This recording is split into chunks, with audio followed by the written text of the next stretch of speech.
ग्रहण थी रहियो आहे, जंहिंजा जिन जिन सितारनि ते असर पवंदा उन जा असरात तव्हांखे ॿुधाईंदो हलां।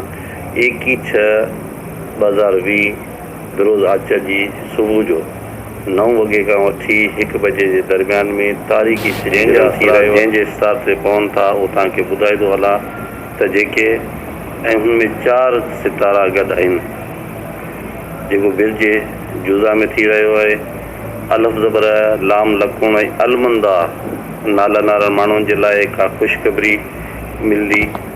बेबदक आइनानक अलपीए ऐं वाडे वारनि नालनि माण्हुनि जे लाइ महीने लाइ ख़र्च में इज़ाफ़ो ऐं तनाव पैदा कराईंदो।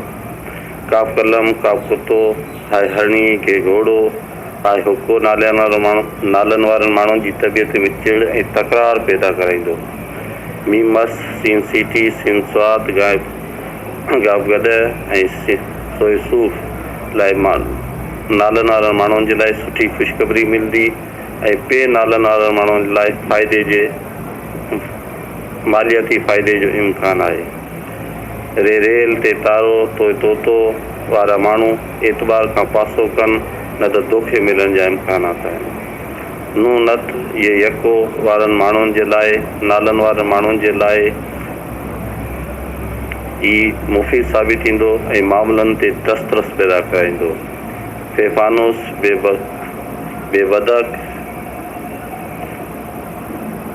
बेभोलो वारे माण्हुनि जे लाइ मैदे में गरमाइश पैदा कराईंदो ऐं को चांस मिलण जो इम्कान पैदा थींदो।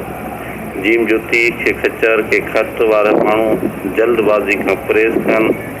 थेली जे छिरकी वारनि नालनि वारनि माण्हुनि जे कारोबार में लाभ पैदा थींदो।